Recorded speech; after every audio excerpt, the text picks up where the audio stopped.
Hello, everyone. Welcome to our third Open Creative Space live stream. Here at Learn, we believe that making is what makes us human. We make, therefore we are. So every Thursday, 1 p.m., we are coming to you live to share the joy of making and focus on specific activities each time. So I want to introduce my colleagues who are with me today. I have Chris and Craig, who are both going to be using their document cameras to show us exactly specific things that they're going to be doing. And we are going to be working today on around the world chain reaction. Around the world chain reaction. We're going to get back to this. Yeah, we're going to get back to that. This live stream is for educators who want to introduce making to their students, with their students, want to get into making in STEAM. But we also have a post with pictures and links for students who you can send it to students so that they can do this either at home or in the classroom. And that is at ocs.learnquebec.ca, our OCS blog, for those of you who know us. So today we're going to be working with the idea of round the world chain reaction. You may have heard of this as Rube Goldberg Machines. You may have heard about it in the context of marble runs. These are all things where you make one thing, it goes to another thing, and then it goes to another thing. And each one of these is sort of discrete but interconnected. And it causes a chain reaction down the line. So we think of dominoes, we think of pulleys, the OK Go, the band OK Go has really cool videos, music videos, where they feature mainly these sort of machines. And I wanted to get started with Chris, who's going to show us some materials and he's going to demo how to connect things together, just so we can get right into the materials of it, and then we'll come back and talk about why you might be doing this, how you might be doing this, with how you might connect this to the curriculum, etc. All right, so let's go to Chris. So hi everyone. I'm going to flip over my document camera because I'm going to show you a couple things. So here we are. Remember our website where you can find the resources and our hashtag. You can go on anywhere where they eat up hashtags, Twitter, Facebook, Instagram, plug that in and you're going to find a million different examples. So we want to make this relevant for our teachers here in Quebec. So we're going to look at some basic concepts, and this is all from our curriculum. So one of the things we're going to look at is forces in motion. So a force causing something else to get moving. We are going to be playing with techniques and instruments for sure. Again, this is something where we're getting our hands involved. You can see my shadow, getting my hand involved. Systems and interactions. So how other things influence other things, how one material might affect another material. And then effects of a force. And this is really the crux of what we're going to be getting at. So a couple of things I'm going to show you just to get started here, to get a few ideas, are the catalyst. All right, and you can see that I have a bunch of different things here, different balls, and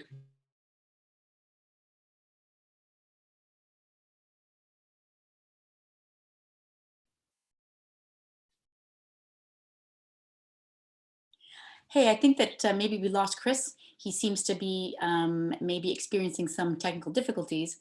But did you know that the Rube Goldberg machine is named after Rube Goldberg, who was a cartoonist, author, and sculptor.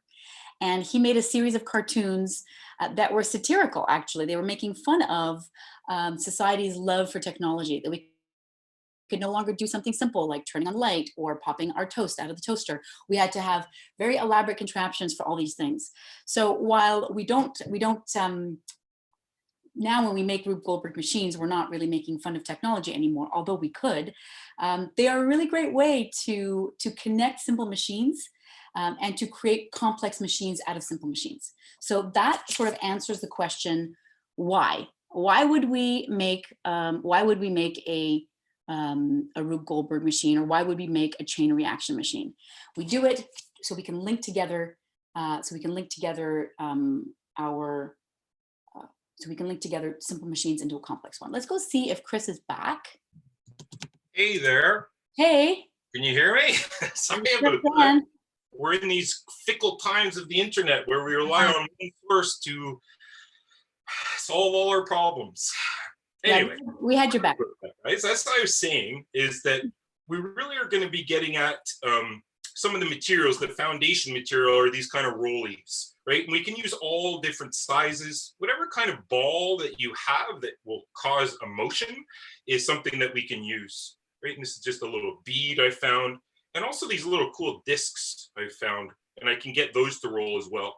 All right, so there's one thing. And now the main objective is we're trying to make things that tip something over. All right, this is really what we're trying to get at. So I'm going to use an object that rolls to kind of create a chain reaction that kind of knocks things over. Another technique, so once we get the balls going, I didn't have any dominoes. So what I did is I put together a whole bunch of Lego bricks. One important key when you're using the Lego bricks is make them tall enough so that they'll actually tip over. You got to get some momentum going with them. So what we're going to do is I can simply just kind of hook them up, kind of like you would with dominoes. And again, the size doesn't really matter of the brick, but it's to try to get this kind of chain reaction to go. So we start with the rolly, and then one of the techniques is to have things that kind of fall over. I'm going to shoot it back over to Sylvia for a minute. She's going to kind of give us some salient ideas, and then you'll come back to me and I'm going to show you how to make some stands and kind of some ways that we can get that ball to roll. Cool. So we were talking about why we would do this, and I was talking about the curriculum connections as Chris mentioned, which is, you know, simple machines, as well as motion and other forces. However, you also have the technological process in the science curriculum here in Quebec, and that involves coming up with an idea, sketching it out, so brainstorming it, sketching it out, so making a scientific sketch, technological sketch, and then enacting it, so actually doing it. Now, something like a Rube Goldberg machine involves several steps, and it is a longer project. So already you are getting kids used to projects that involve more than one step. So it's not just make the simple machine, it's now hook up many simple machines together, which means that this will also take place over time. It is probably unlikely that kids will make something complete in 15 minutes or 20 minutes. They might need more time, and so you are also honing their ability to focus on a single thing for longer. The other thing is they will be very enthusiastic to make this happen. So there will be some natural enthusiasm that will come into play. And this kind of enthusiasm can be reinvested if you're thinking of moving towards something like passion projects, where kids are going to have to be very autonomous and do something over the long term. This is a really great way to get them started with that kind of thinking. So I think I'm going to go to Craig now. He's going to give us some examples of simple machines, because we've been talking about simple machines a lot. And so let's just have a recap of what that is. So over to you, Craig. Thanks, Sylvia. So I'm going to switch cameras also. I'm going to bring you over to show you a few of those simple machines. So we'll switch over. Come on over with me. So here I have a lever in front of me, or the beginning of one. You can see I have a weight here. I have a block that's going to be called the fulcrum, and then I'm going to use it for something depending on where I place it. And I just want to be sure we're okay. Yeah, so this is going to be my lever, this big long stick. And so what I'm simulating here, I actually moved my piano this way. Something rolled underneath my piano. I wasn't able to lift it, certainly not by myself. So I put a block of wood like this near the piano. I put a 2x4 underneath the piano, and almost with one hand, I can use it as a lever. I don't know if you can see that happening, but I'm lifting that 12-pound weight pretty much with one finger using that stick. And we can play around with the fulcrum part, this base under here that you see. So you can see I turned it over just to give it more height, and that'll allow me to lift the heavy item even higher. So that was perfect. I was able to lift the piano, stick my hands under there safely, not mine, but somebody else went under, grabbed what they needed, and I put it down. I didn't have to hold up the piano. So that is a lever example, and that's a simple machine. And another one that I have is kind of a fun one. It's a pulley. So I'll just move this out of the way. And the example I'm showing there is a water well. So I don't know if you guys are familiar with that, but the water well, the bucket was tied to a string, dropped down the well so that we don't have to climb down there to pick it up. And the person at the surface up top is just pulling on the rope, which is attached to the bucket, which was submerged under the water, and you pull the water up from out of the well, and then there you go. So what I have here is a clothesline, an old clothesline. So clothesline is the same idea for a pulley, right? You pull one end in one direction and the rope moves in the other direction. So the clothes that you're putting on the line move away from you and you can put more on and so on. So that's the idea of a pulley. Very simple machine, but very, very practical and can help us out in a lot of ways. And let me set that aside and let's look at a wheel. So here I have a wheel. This is from my kayak buggy, if you want to call it that. I pull around my kayak on with two of these, obviously, with a wheel and an axle. And the image I have here, you could see a lawnmower and a bicycle. And the idea in difference for those two, the lawnmower is more about slow, short distances. So the size of the wheel becomes important, right? So you have small wheels on the lawnmower, you have slow moving, short distances. And as the wheel gets bigger, like on a bicycle, they're more efficient, obviously. So it's a larger wheel, it's for going at a faster speed, and it's for traveling longer distances. So that's another simple machine, very, very precious one, the invention of the wheel, we always refer to it. The axle for a wheel is interesting to talk about. Here I have a rolling pin. So so you get the idea of that. So the axle is really important to have in a wheel. Obviously, that's how you're getting your rotation in there. But with the rolling pin, the axle is actually the wheel, right? So I'm pressing across, I could flatten out my pastry, pizza dough, whatever I happen to be making. And again, very simple machine, but a very effective one. I don't have to do much with it. It's doing all the work, flattening something out for me. That's the idea of an axle. And an inclined plane is another example. And I don't really have a truck with me, but hopefully you can see my super duper drawing there.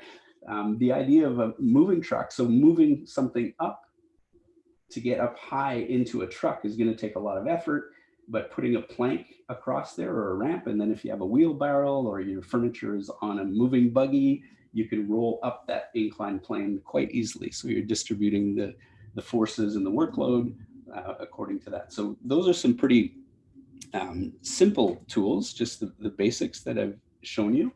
There's a few more. There's horizontal slides and vertical slides and so on, and screws.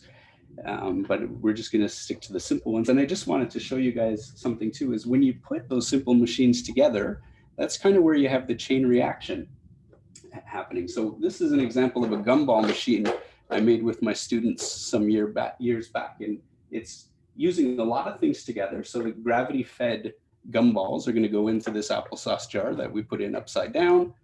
The gumballs are up in here. And then there's two wheels going on. I have a wheel in the center being turned by this handle on the outside. And there's a cam in there, that half moon thing is turning a horizontal slide, right? So you can see the tray coming out. So it's a pretty clever design, not mine. I just built it, but it was fun to build just to troubleshoot and see all these pieces, these simple machines working together to make a bit of a chain reaction. So that's my simple machines pieced together. And I think we'll go back to Chris and he'll show you how to make some of these things. I think he's going to give you some ideas on making these things. Yeah.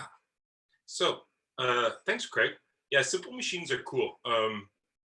They change the way we live, right? But you can also employ them into making some pretty cool things. So Craig was giving us some of the nuts and bolts of simple machines. Now, I want to show you how we can combine some of those together. Now, some of the things when you're making a chain reaction is you need stands and swings. The stands are our inclined planes, right? The stands are going to allow us to elevate some of our ramps. And the swings are to kind of to carry on the motion. So for example, I have this ball and I have a lever that will come and hit it. So I'm transferring energy from one piece of material to the other, and swings are great for doing that. So how to make a stand, I have a couple examples for you. This one I just made out of popsicle sticks in my trusty glue gun. So I just glued it together so it stands up, and right away it's created some elevation for me. Now to make some ramps, there's all kinds of different techniques you can use, and I'll show you a couple. This one's kind of cool. I just took some chopsticks and I used a felt, what are these called again? Paper pipe cleaner, sorry. And I just wound them around so that they stayed together relative to my ball, right? So I want it to kind of sit on top of the ball so that it can roll, all right? So what I can do now is I can now take my ramp and I get some motion. Now remember I was showing you some connecting blocks before. So here we go, you can start to put something together here so that when I roll, it's going to, well, this one might not be strong enough. Sometimes you might have to separate your blocks a little bit more or elevate this end too so it hits it higher up. Let's try that. Okay, so I'm going to put these a little higher up. I'm going to use my finger just for now. And we'll get the ball rolling, and there you go. Okay, so again, the higher up you go, the more power that you're going to get, and it will tip it over a little bit easier. So that's one way. I also use straws. I could use straws as well. These are kind of strawbies. These are like cool straws that you can connect together. I did a workshop recently where we looked at how to use the straws, and again, I can simply get my ball rolling right on my straws. All right, so straws are another good way. Another thing you can use are your paper rolls. So what I did is I cut them in half and then I glued them together. So again, I could use maybe a little bit of a bigger ball this time and again create this motion of a roll. Now obviously this is one little piece of a chain reaction and it would multiply. And as you build one piece, you just start adding on to it. You know, similar to anything that you create, when you get one idea, oh, this will work, and then it leads to something else. Oh, well, why don't I put the bricks in front of this? Or I could put another ball in front, right? So I could roll one ball to hit another ball, and this ball rolls, and then this ball does something else. So there's another, and then another thing I want to show you is I made this kind of trough. This is just made out of cardboard. Okay, and I put some legs on it. Again, just cardboard. You can see I made one longer than the other, so I have that inclined plane that I need. And then I just folded it, and now I can stand it up. I might put a little bit of duct tape on this just so that it stays nice and secure. But again, there's my red ball, and whoo, there goes my ball down the plane. And then another thing you can do, oh, here's one too, is I just hot glued 2 rolls together. So I could put like 20 together if I wanted and have a huge long tube that I could then roll things through. One other thing, a technique that's pretty cool is a catcher. And this is, I just took a piece of cardboard and I cut out the bottom of it so that if I have something that drops from far and the accuracy is not all that great, I have something that will catch it, right? So the ball will get grabbed and then it will shoot it through a small hole that will give me more control over the direction it goes into, right? So if it falls, then it can just roll through, no problem. So this is a cool idea too. If you're trying to have an object fall from maybe 3 or 4 feet up and you want it to catch in like a funnel and then it funnels it into a specific point. I thought that was a cool technique. Another thing you can use too is a book. Why not a book? Look at this beautiful edge that I have, particularly these hardcover books. I can put on an angle and then have things roll on them. So here's the top of my book. And then if I angle it, I can have things roll off. Another technique you can use also is just open it up, right? And then I can have it roll right down the middle. Right? So again, there's lots of different ways that you can create your stands and your slides. All right, these are all considered kind of slides. One last thing I'm going to show you, and this is kind of cool, and Craig was getting, I just kind of put this together. It's, maybe I'll show it to you on this angle. So again, it's a stand made out of popsicle sticks, and then I put a bottle cap in the middle so that I had a wheel and axle, and then it kind of spins. And what I thought I might do is I put some weight on it so that it would actually naturally turn. And I figured I'd put like a little stick. I don't know if you can see that with the document camera. Okay, so I prop it up with a little stick, and then I attach a little cord to it so that I can tie this onto another thing. And say I have something that is on this that gets released and it falls, it'll pull my swing. And then a technique I thought is I would take a little ball like this, a little disc, and I could put it underneath, right? So that it would kind of knock that disc, and then my chain reaction keeps going. Okay, so these techniques, all these simple machines are simple to create and super fun to do. So there's lots of different techniques that you can try out, but like we're saying, one idea will lead to the next, and kind of let what materials you have around you inspire you. Back over to you, Sylvia. Thanks, Chris. Now, one thing that I was noticing as Chris was working is how many times Chris experienced failure. And this is something that we tend to have a love-hate relationship with in education, because on the one hand, we're like, mistakes are great. But on the other hand, we want to avoid our students making mistakes as much as possible. And we front load so much for them so that they don't experience failure. But what Chris was learning at every step of the way is what not to do. So when he had that ramp that was made of paper and he put his wooden ball on it, he saw very quickly that he needed some better supports, that the cardboard that he used for the supports was insufficient. And he was going to have to either reinforce it with duct tape or use a different kind of cardboard for the supports. The same thing was true for the dominoes. He was like, oh, those dominoes are now either not tall enough or they're too thick. So all of a sudden, the problem solving is made visible. It is real time, and the failure leads to growth. So the failure is not punitive. There's no punishment involved in the failure, only learning. There's no red mark. There's no circle or an X on it. There's only, I wonder what I could do to fix this. And this sort of a failure is a generative failure. And generative failure is what we want. In science, in the real world, failure is the way the world moves forward. Messing around and tinkering is how things actually get done in the real world. People don't sketch it out and then go to a perfect iteration.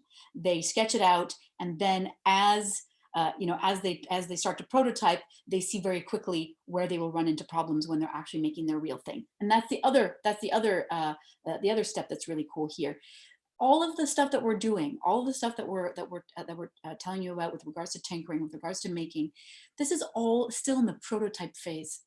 It's getting us used to prototyping, doing things rapidly, learning immediately, as opposed to waiting for the learning to take place at the end, when really looking back is often a hard way to learn. Learning is best done in the moment. So we can use failure to confirm the direction that we're going into, if that's the right direction, and then we can adjust and make improvements so we're learning in the moment all the time. So if you're going to try this, remember to use our around the world. This is called round the world chain reaction. Remember to use this if you're going to be doing something, and hashtag this. If you're going to be having your kids do this, your students do this, please go to ocs.learnquebec.ca where we have stuff for students specifically, and have them use the hashtag. Don't forget to remind them that failure is not only okay, but that's what we want. We want them to fail and try again, and that failure is not spectacular thing, but rather just a normal thing, to normalize that. And next week, we are going to come back again on Thursday at 1 p.m. We're going to be working with what's up? My post that says exploring spinning. So we're going to be exploring spinning. It's going to be really fun. So fidget spinners, tops, things like that. We're going to be making them. It's going to be really cool. We're going to be doing it once again with stuff that we have at our homes. So nothing fancy at these tinkering sessions. All right. Thank you so much. See you next week. Remember, failure is good. ocs.learnquebec.ca. Bye. See you next week.